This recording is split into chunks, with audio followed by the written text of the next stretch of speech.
NID card হারালে লাগবে না জিডি, পাবেন যেভাবে। 33 বছর পর আজ ডাকসুতে ভোট যুদ্ধ। ডাকসুতে আঁতাত করে ছাত্রলীগের সব ভোট নিয়েছে শিবির। ইয়েমেনে ইসরায়েলের হামলায় নিহত 35। আসসালামু আলাইকুম, বার্ড নিউজ 24-এ আপনাদের সবাইকে স্বাগত জানাচ্ছি। আমি নাইমা আক্তার কেয়া। এতক্ষণ দেখছিলেন সংবাদ শিরোনাম, এখন দেখবেন বিস্তারিত।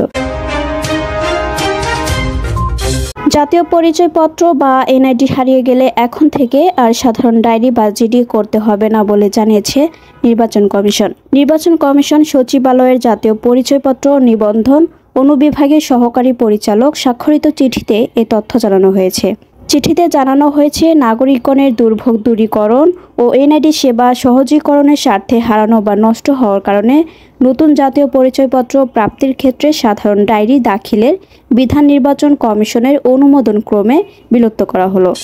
জাহাঙ্গীরনগর বিশ্ববিদ্যালয় কেন্দ্রীয় শিক্ষার্থী সংসদ ডাকসু নির্বাচন আজ বৃহস্পতিবার অনুষ্ঠিত হচ্ছে। এরই মাধ্যমে অবসান হলো দীর্ঘ 33 বছরের প্রতীক্ষার। সকাল 9টা থেকে বিকাল 5টা পর্যন্ত চলবে ভোট গ্রহণ। ইতোমধ্যে সব ধরনের প্রস্তুতি শেষ করেছে বিশ্ববিদ্যালয় প্রশাসন।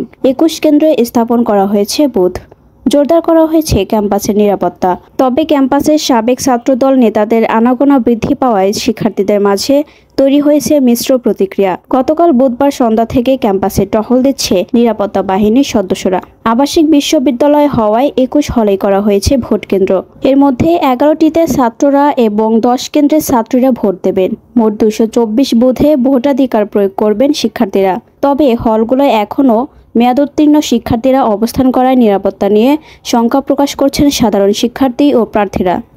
বিএনপির স্থায়ী কমিটির সদস্য মির্জা আব্বাস বলেছেন, আমরা যখন বিভিন্ন দলের সঙ্গে বসি তখন জামায়াত নেতারা সবসময় বলেন, ভাই খেয়াল রাখবেন আওয়ামী লীগ যেন আর ক্ষমতায় আসতে না পারে, আওয়ামী লীগ এলে সবাই কচুকাটা হয়ে যাবে। অথচ বাস্তবে দেখা যাচ্ছে জামায়াত ছাত্রলীগের সঙ্গে আঁতাত করে ডাকসুর সব ভোট নিজেদের করে নিল। তিনি অভিযোগ করেন, এই ঘটনার পেছনে দেশের বিরুদ্ধে একটি গভীর ষড়যন্ত্র লুকিয়ে আছে।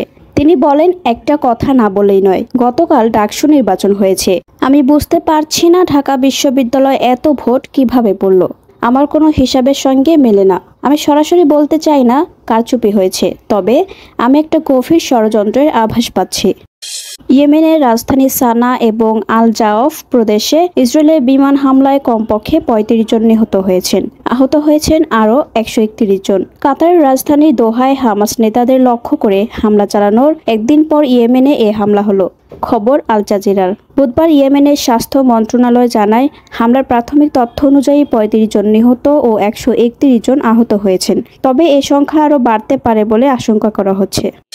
এতক্ষণ আমাদের সাথে থাকার জন্য আপনাদের সবাইকে ধন্যবাদ। পরবর্তী সংবাদ দেখার জন্য আমন্ত্রণ এবং সাবস্ক্রাইব করে বার্ড নিউজের পাশে থাকুন।